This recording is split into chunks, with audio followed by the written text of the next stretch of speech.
I really thank God what I heard today. परमेश्वर को धन्यवाद देता हूँ जो आज मैंने सुना.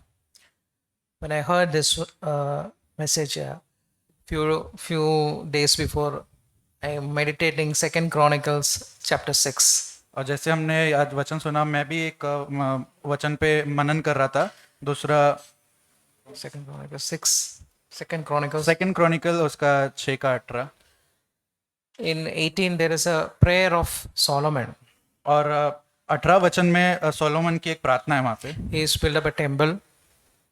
He built a temple. उसने एक मंदिर बनाया. After that he is praying. और उसके बाद वो प्रार्थना कर रहा है. But God will really dwell on earth with humans. लेकिन वास्तविकता में परमेश्वर हम मनुष्य के साथ संसार पे रहता है. And he is also praying that even the highest heavens cannot contain you. और वो प्रार्थना करता है कि स्वर्ग भी उस तुझे तू उसमें समा नहीं सकता है. In the old covenant we all know that God is with them. और पुराने नियम में हम जानते हैं कि परमेश्वर उनके साथ है. When I heard this message, God is ready to dwell in me.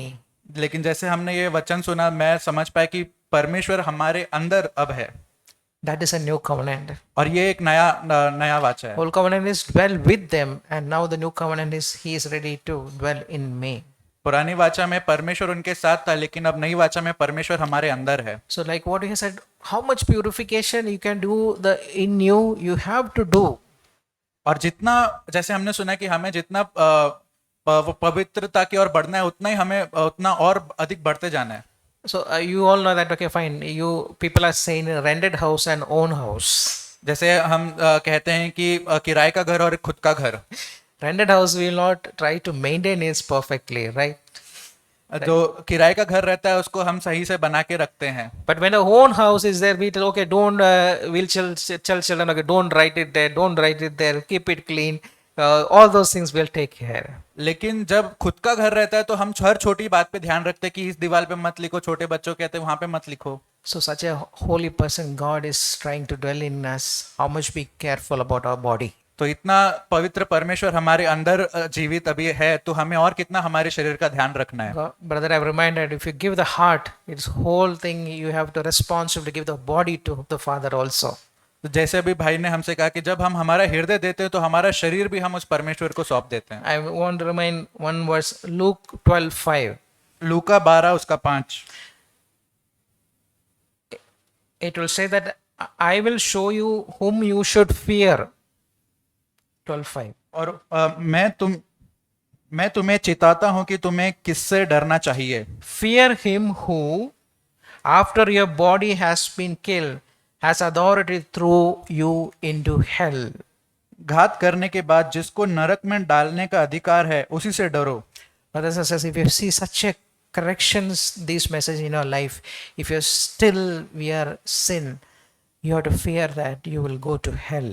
और भाई और बहनों, हमें ध्यान रखने की, यदि हमारे जीवन में अभी भी पाप है तो हमें डरना है कि हम उस नरक की ओर बढ़ रहे हैं. We all know that God is going to coming back very soon. हम सब जानते हैं कि परमेश्वर दोबारा बहुत जल्द आने वाला है. Are we ready to be accept Jesus Christ in His second coming? क्या हम तैयार हैं यीशु मसीह जब आएगा तब उसे हम अपनाएंगे? Ready to accept Jesus Christ when you're coming? क्या हम तैयार हैं कि हम यीशु मसीह का दोबारा आने के लिए तैयार हैं? Are you prepared your body?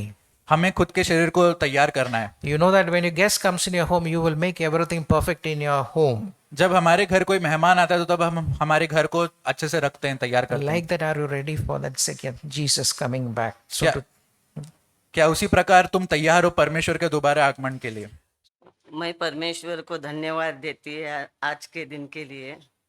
आज ब्रदर आबू ने मुझे मौका दिया है वचन बोलने के लिए, इसलिए मैं परमेश्वर को धन्यवाद देती. हम हर संडे चर्च आते हैं तो हमें विश्वास से आना है. हमारा जो विश्वास है वो एक दूसरे के प्रेम द्वारा होता है. हम एक दूसरे से चर्च में मिलते हैं तो हमें विश्वास के साथ बहुत अच्छा लगता है. जो हमारे अंदर है वो हम शेयर करते हैं ब्रदर सिस्टर से. कैसा है क्या है, तो हमें बहुत अच्छा लगता है मिल के चर्च में। तो हमारे अंदर जो विश्वास है वो हमारे अंदर शांत रहता है। सबसे मिलने के बाद हमें बहुत खुशी होती है। हमारी कोई बीमारी के बारे में हम ब्रदर सिस्टर से बात करता है, मुझसे प्रे करो, वो लोग हमसे बात करता है। सिस्टर कोई बात होगी तो हमें शेयर करना, कुछ क्या है क्या नहीं। हमारा रिलेटिव होता है, ऐसा बात नहीं करता है, मगर हमारे अंदर मैंने CFC चर्च में नवी मुंबई में देखा है, सब लोग पूछते हैं सिस्टर कैसी है, क्या प्रॉब्लम है, कुछ मदद है। ये बोलने से मेरा दिल बहुत भरता है। परमेश्वर ईमानदार लोगों से प्रेम करता है। परमेश्वर सबसे पहले हमसे पवित्र या सिद्ध होने के लिए नहीं कहता है, परंतु ईमानदार होने से लिए कहता है। यही सच्ची पवित्रता की शुरुआत है। हम व्यवस्था के कामों में नहीं, पर मसीह पर विश्वास करने से धर्मी ठहरते हैं। रोमियो का 15 वचन में लिखा है, परमेश्वर जो आशा का दाता है, तुम्हें विश्वास करने में सब प्रकार के आनंद और शांति से परिपूर्ण करे, कि पवित्र आत्मा की सामर्थ्य से तुम्हारी आशा बढ़ती जाए। मैं मेरे आयु में प्रतिदिन परमेश्वर को धन्यवाद करती है और परमेश्वर के मार्गों को जानना चाहती है ज्यादा से ज्यादा।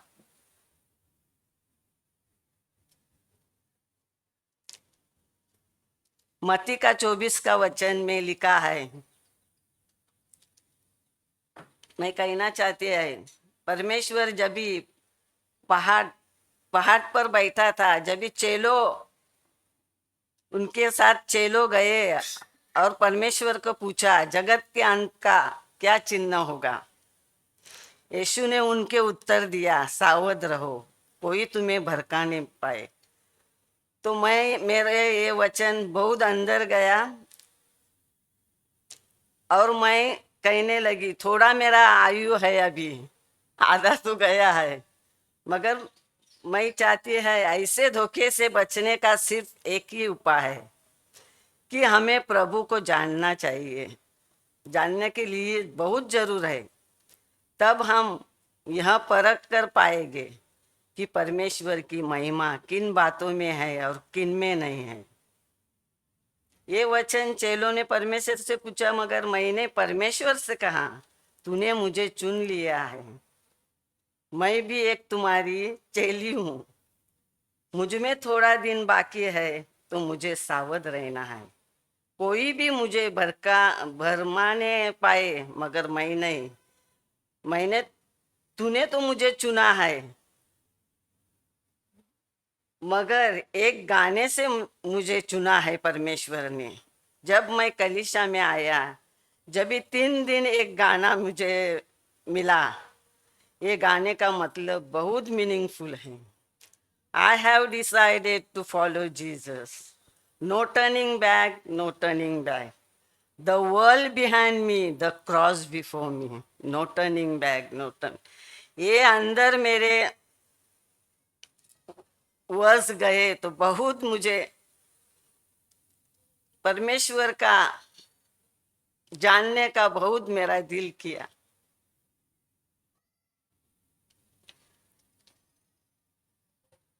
और मैंने परमेश्वर को ढूंढने के लिए परमेश्वर का मार्ग ढूंढती रहती है। तो रोमियो का 12 वचन 2 में लिखा है, इस संसार के सदृश्य न बनो, परंतु तुम्हारे मन के नए हो जाने से तुम्हारा चाल चलन भी बदलता जाए, जिससे तुम परमेश्वर की भली और भावती और सिद्ध इच्छा अनुभव से मालूम करते रहो। सांसारिकता में हम जानने के लिए यही जरूरी है कि हम यीशु को जानें। सिर्फ उसके जीवन की ज्योति में ही हम यह देख सकता है कि क्या सांसारिक है, क्या सांसारिक नहीं है। तो यीशु ने फिर से लोगों से कहा है कि जगत की ज्योति मैं हूँ, जो मेरे पीछे लेगा वो अंधकार में नहीं होगा, नहीं चलेगा, परंतु जीवन की ज्योति पाएगा। तो मेरे मन में मेरा थोड़ा दिन है, मैं परमेश्वर को वचन से ढूंढती है। मुझ में कितना भी बीमारियां आए तो भी मैं डरती नहीं। अभी परमेश्वर का वचन मेरे अंदर है, तो मैं परमेश्वर के ज्योति में चलने के लिए तैयार है और परमेश्वर के जानने की कोशिश ज़्यादा से ज़्यादा करूँगी। यही मेरी प्रार्थना है। सब ब्रदर सिस्टर मेरे लिए प्रे करो कि मैं परमेश्वर के मार्गों को जानना ज़्यादा पढ़ूंगी। एक रोमियो का 15 का वचन 33 का, शांति का परमेश्वर तुम सबके साथ रहे, आमीन। I thank God for what I heard. मैं परमेश्वर का धन्यवाद देता हूँ जो आज मैंने सुना। Yes, it was a really challenging message. Yes, ये एक बहुत चुनौतीपूर्ण वचन था आज का। Yes, our body is a temple of the Lord. हाँ, परमेश्वर का मंदिर है हमारा शरीर। And it says in Romans chapter 6 verse 20, we have been bought with a price, so glorify God in your body. जैसे रोमियो 6 उसका 20 में लिखा है कि हम We are bought with a price, एक मूल्य चुका के हम खरीदे गए हैं, so glorify God in your body. तो हमारा शरीर में हम परमेश्वर की आराधना करना चाहिए। I was blessed, especially with the memory verse. मैं आज का जो मेमोरी वर्स था उससे आशीषित हुआ। We can read it, in Romans, हम उसे पढ़ेंगे। in 1 Corinthians 6 verse 18. 1 कुरिन्थियों 6 उसका 18। It says, flee immorality. व्यभिचार से बचे रहो। Yeah, what's there next? It's just a full stop. और उसके बाद एक फुल स्टॉप है उस वचन के I बाद। was blessed with a full stop. उस फुल स्टॉप से मुझे आशीषित हुआ। There was no and if, nothing else, no going around, no doing anything with immorality. Just flee. उसके आगे अगर मगर ऐसा कुछ नहीं है। वहाँ पे सिंपल आसान भाषा में लिखा है कि वहाँ से भाग जाओ। Just run away from sexual sin. That's it. Full stop. व्यभिचार से दूर भाग जाओ, बस। No बात playing around with it, no thinking that, oh, I can skip it or I can do such things. उसके बारे में कुछ सोचना नहीं है कि मैं ऐसे कर सकता हूँ या मैं उसके बच के घूम के निकल सकता हूँ। I want this to be a constant reminder in my life to just run away from it. और मैं हमेशा निरंतर इस बात को याद रखना चाहता हूँ कि मुझे भागना है दूर। When I read this verse, I was, the example of Joseph came to my mind. जब मैं इस वचन को पढ़ रहा था तो यूसुफ का उदाहरण मेरे मन में आया। We know this story very well. हम इस कहानी यूसुफ की कहानी को बहुत अच्छे से जानते हैं। In Genesis 39. उत्पत्ति 39। I was reading the story and, even though I read it so many times, I was refreshed reading it again. मैं इस जब कहानी को दोबारा से पढ़ रहा था, मैंने बहुत बार पढ़ा है लेकिन फिर से मैं एक बार बहुत इससे आशीषित I हुआ। won't go through the whole story, but 3 things I'll point out here. हम पूरी कहानी पे नहीं जाएंगे लेकिन 3 बातों को मैं बताना चाहूंगा। Number 1, पहली बात, in verse 9, there is no one greater in this house than I, and he has withheld nothing from me except you. Because you are his wife, how then could I do this great evil and sin against God?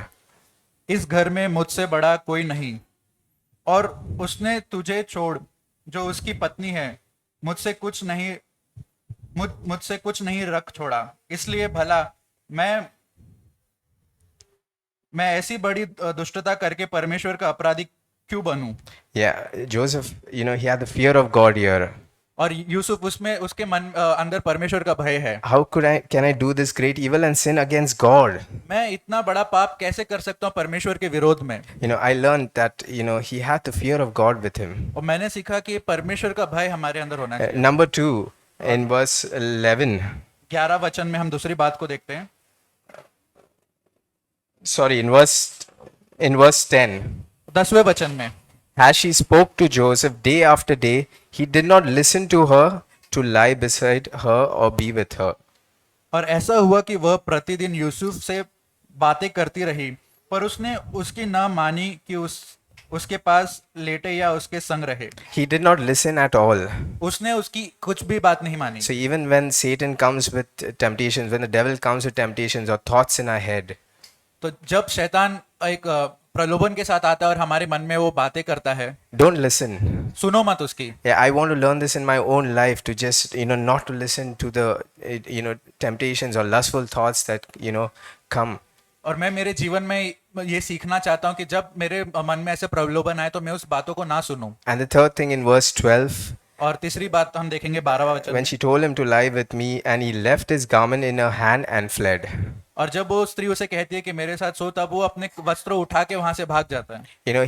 He did everything like a new covenant person. और यूसुफ ने यहाँ पे वो सब चीज किया जो एक नए वाचा वाले मनुष्य को He करना चाहिए। feared God. उसने परमेश्वर का भय He रखा, did not listen to the devil. उसने शैतान की बात को नहीं सुना। And when the temptation came right to his face, he just ran away from it. और जब प्रलोभन उसके सामने आया वो वहां से भाग चला। That is something I want to learn in my own life too. और यही एक चीज है जो मैं मेरे भी जीवन में सीखना To चाहता flee from immorality. हूं। और व्यभिचार से भागना दूर। Amen. आमीन। Thank God for your word today. मैं परमेश्वर का धन्यवाद देता हूँ आज के वचन के लिए। Not we, but I can say myself, मैं मेरे बारे में कहना चाहूँगा, can take many things casually.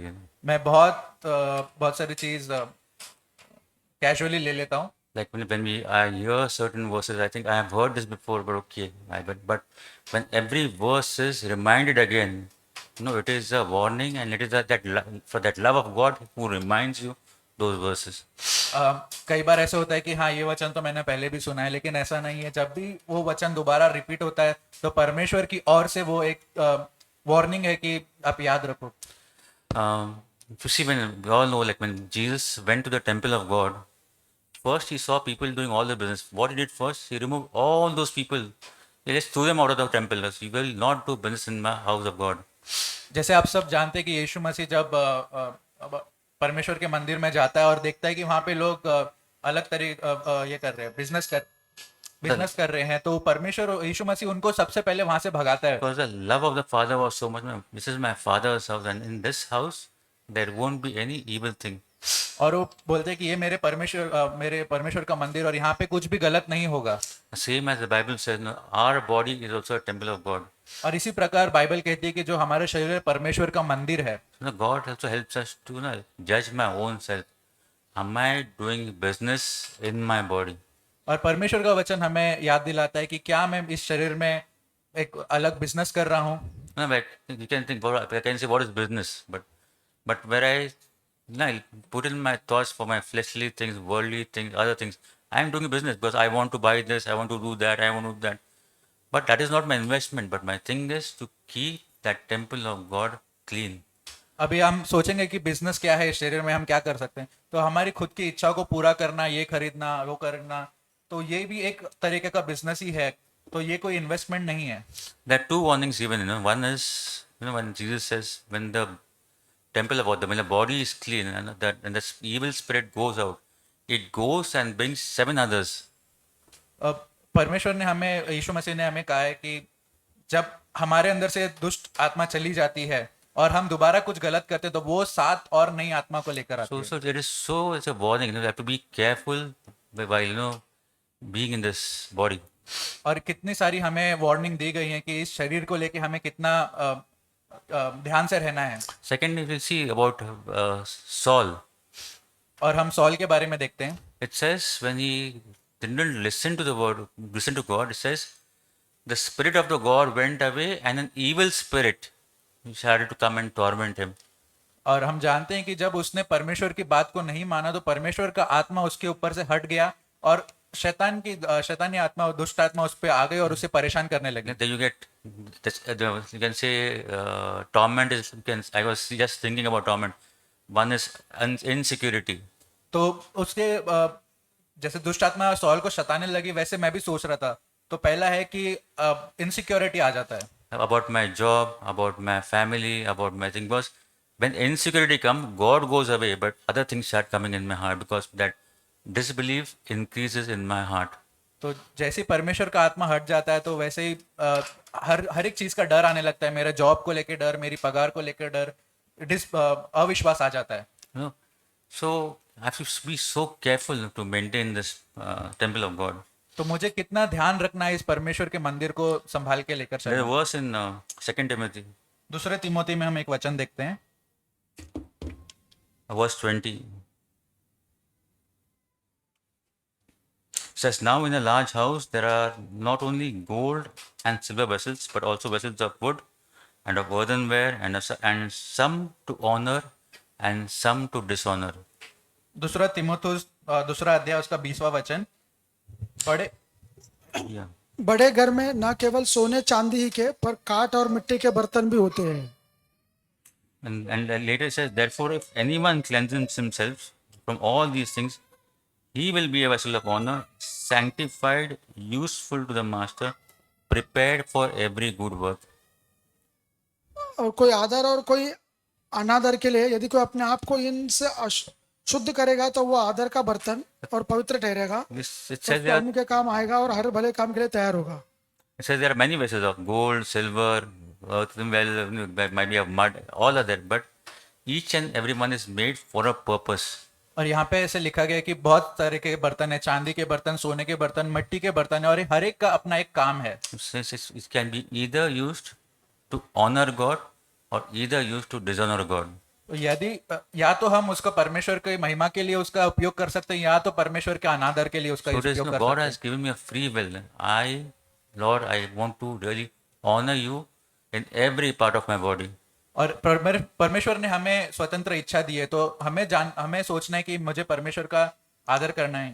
But Abu was sharing, like earlier it was when we did something, adultery was considered, but when Jesus came, thinking something inside the head also is a dishonor, is a sin. जैसे हम जानते हैं पुराने नियम में व्यभिचार करना पाप था, लेकिन नए नियम में यीशु मसीह ने हमसे आगे कहा कि यदि हम उसके गलत सोचते भी हैं किसी स्त्री के बारे में तो वो व्यभिचार है.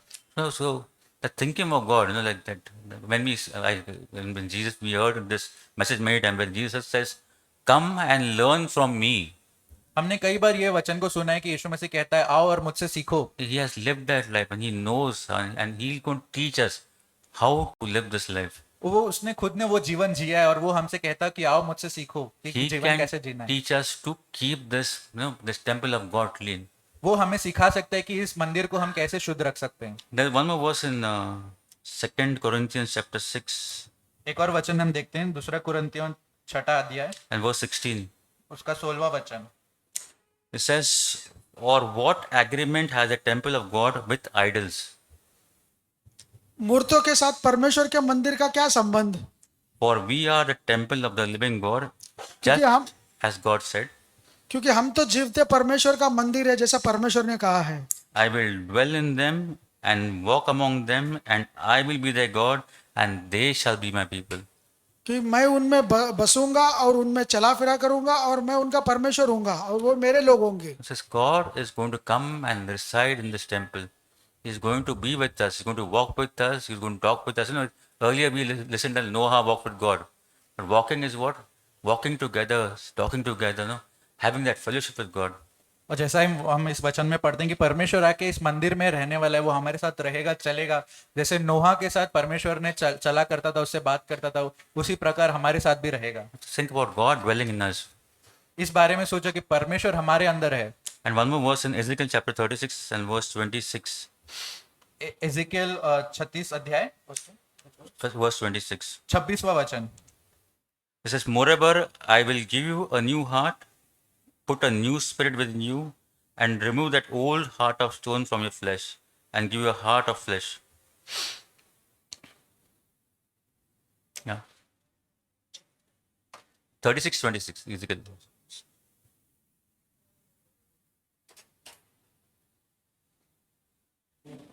Yes. मैं तुमको नया मन दूंगा और तुम्हारे भीतर नई आत्मा उत्पन्न करूंगा.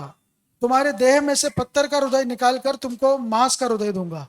And the second part is, I'll put my spirit within you and cause you to walk in my statutes.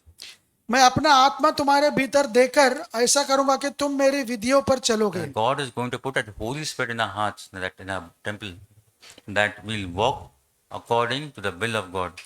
और परमेश्वर हमारे अंदर पवित्र आत्मा को देगा ताकि हम परमेश्वर की इच्छा के अनुसार चल सकें.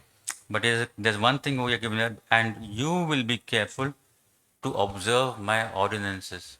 और यहाँ पे लिखा है कि तुम्हें ध्यान रखना है कि मैं क्या कहता हूँ तो। In another verse it says, you have to be careful to obey my commandments. और एक दूसरे अनुवाद में कहता है कि तुम्हें ध्यान से सुनना है कि मेरा क्या आज्ञाएं हैं। You know, then when I obey, what God speaks, this temple can be, He can come and dwell, He can rule this temple.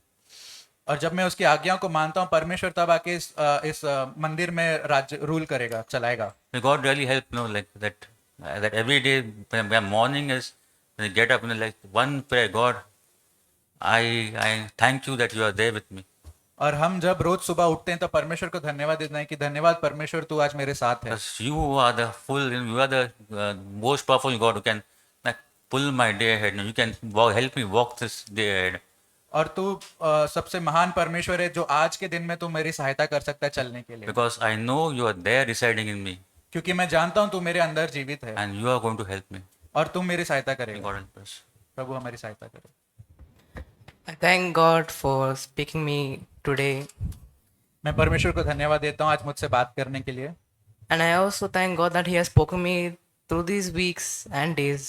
और मैं परमेश्वर को धन्यवाद देता हूँ कि पूरे सप्ताह में मुझसे बात करने के लिए। So I want to share you through one verse that God spoke to me in Genesis 15. मैं एक वचन बांटना चाहूंगा जिससे परमेश्वर ने मुझसे बात किया। उत्पत्ति 15 अध्याय Verse 7. 7वां वचन। It says, Then he said to him, I am the Lord who brought you out from Ur of Chaldeans. तब उसने उनसे कहा, मैं वही यहोवा हूँ जो तुझे कसदियों के उर नगर से बाहर ले आया To give you this land to possess. कि तुझको इस देश का अधिकार दूं। So what the Lord was speaking to me that तो परमेश्वर मुझसे ये कह रहा था, He said, I am the Lord. वो मुझसे कह रहा था कि मैं ही परमेश्वर हूँ। That means He's saying that I am the only one way that I can take you out of your flesh. और वो मुझसे कह रहा था कि मैं ही एक मार्ग हूँ जो मैं तुझे तेरे शरीर की अभिलाषाओं से बाहर ले आऊंगा। This verse represents from the saving of our flesh, our fleshly desires. और ये वचन मुझे कह रहा था कि ये परमेश्वर मुझे शरीर की अभिलाषाओं से बचाएगा। And it shows that in my own human power, I cannot save myself from my own flesh, from my addiction to sin. और मैं खुद की ताकत से अपने शरीर की अभिलाषाओं से नहीं जीत सकता, मैं खुद के पाप से नहीं जीत सकता। All I can do with my own strength is to gain from the world. और मैं खुद की ताकत से बस इस संसार से हासिल कर सकता हूँ। But the only way I can only be saved is through Jesus Christ. लेकिन मैं बस यीशु मसीह के द्वारा ही बच सकता हूँ, By the only power of the Holy Spirit. पवित्र आत्मा के सामर्थ के द्वारा। For Paul has written that पौलुस ने ऐसा लिखा है, by the Holy Spirit, He will produce this kind of fruit in you. पवित्र आत्मा के द्वारा वो इस फल का तुम्हारे अंदर उत्पन्न करेगा। And those are the fruit of the Holy Spirit, और- fruits of the Spirit. और वो पवित्र आत्मा के फल होंगे। And today, Sunday morning, I was deeply angry and irritated और आज के सुबह मैं थोड़ा क्रोध में था और इरिटेटेड था towards my parents because of yesterday's competition was there. I have to send a video about storytelling. और मुझे कल एक वीडियो तैयार करके कहानी के ऊपर देना था और उसी की ऊपर वजह से मैं मेरे माँ बाप से थोड़ा क्रोधित था। So my mother was always telling me that you have to say this, you have to say that. और मेरी माता हमेशा मुझसे कहती है तुम्हें ये करना है, तुम्हें ये कहना है। And I was today morning, I still was deeply irritated and angry. और इसी कारण से आज सुबह भी मैं थोड़ा परेशान और क्रोधित हो गया। But when I came to the church, I shared this with one of the brothers. और जब मैं आज सुबह कलीसिया में आया तो मैंने एक भाई से ये बात को बताया I shared about this issue just for 1 minute. और इसी बात के बारे में बताया। एक मिनट में मैंने बताया। We didn't talk much, but 3 words I remember what he said. हमने ज्यादा बात नहीं की, लेकिन 3 शब्द जो उसने कहा मुझे याद है। He said, God is merciful. उसने कहा कि परमेश्वर बहुत दयालु है। No matter how many times I have sinned, no matter how many times I have fallen, एक फर्क नहीं पड़ता कि मैंने कितनी बार पाप किया या मैं कितने बार गिर गया, God still loves me. परमेश्वर फिर भी मुझसे प्यार करता है। For that is the moral story of the prodigal son. और यही कहानी में उड़ाव पुत्र की कहानी से हम सीखते हैं. So I would recommend all of you not only to share your happiness with your brothers and sisters in this church, और मैं आप सबसे कहना चाहता हूँ कि बस आपकी खुशियां ही मत बांटो इस कलीसिया में अपने भाई बहनों के but साथ, also share your problems also in your life. लेकिन जो आपके जीवन में समस्या हैं वो भी आप बांटो, For we are all brothers and sisters in Christ, क्योंकि हम सब मसीह में भाई और बहन हैं and we are all in one family, और हम सब एक परिवार हैं and we will all encourage one another. और हम एक दूसरे को प्रोत्साहन करेंगे So we'll be ready for the coming of Christ. ताकि हम परमेश्वर के दोबारा आगमन के लिए तैयार हो सकें. Thank you. धन्यवाद. मैं परमेश्वर को धन्यवाद देता हूँ आज के वचन के लिए, सच में कि हमें कैसे खुद का जीवन को, खुद के शरीर को परमेश्वर को सौंपने ताकि हम उसके सच्चे आराधना कर सकें. पिछले हफ्ता में मुझे तो डेंगू हो गया था और मैं काफ़ी बीमार भी था डेंगू की वजह से. मैं परमेश्वर को धन्यवाद देता हूँ कि मुझे ये डेंगू हुआ, क्योंकि हम सब जानते हैं कि हम कैसे अपने लाइफ में बिजी रहते हैं और हर दिन सोचते हैं कि कल क्या करूँगा, अगले दिन क्या करूँगा. तो कई बार ये बीमारी भी जब जीवन में आती तो अच्छा होता है, तो हम ठहर जाते हैं, हम सोचते हैं कि हमारे जीवन में क्या हो रहा है. परमेश्वर के साथ और नज़दीक आने का समय, एक मौका मिलता है. और परमेश्वर ने मुझे ये एक बात याद दिलाई कि मुझे बताया कि मैं कितना निर्भर हूँ परमेश्वर के ऊपर, कि परमेश्वर के बिना मैं कुछ नहीं कर सकता, ना ही मैं एक पत्ता या हवा हिला सकता हूँ, कुछ नहीं कर सकता. और इसी एक पिछले सप्ताह में कुछ ऐसे पॉइंट्स हैं जो मैं बताना चाहता हूँ, जो चीज़ मैंने सीखी. ज़्यादा एक्सप्लेनेशन नहीं दूंगा ताकि मैं जैसे पहला ये था कि कैसे मैं विटनेस बन सकता हूँ परमेश्वर के लिए. दूसरे, जब मैं बाहर जाता हूँ, जैसे आज हमने भी सीखा कि परमेश्वर के लिए हम कैसे अपना शरीर को सौंपना, तो उसी एक डायरेक्शन में मैं सोच रहा था. तो परमेश्वर ने मुझे बताया कि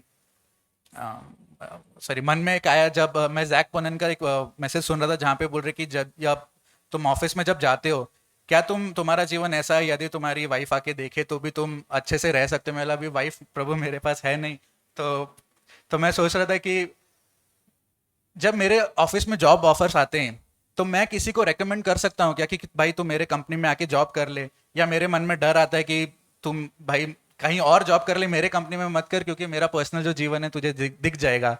तो ये एक जगह पे परमेश्वर ने मुझे सिखाया कि मेरा जीवन पूरा ओपन रहना चाहिए, ताकि आगे और पीछे कोई भी आके कभी भी मुझे जब देखे तो मैं एक समान रहूं और परमेश्वर के लिए एक विटनेस, यीशु मसीह के लिए एक विटनेस बन सकूं.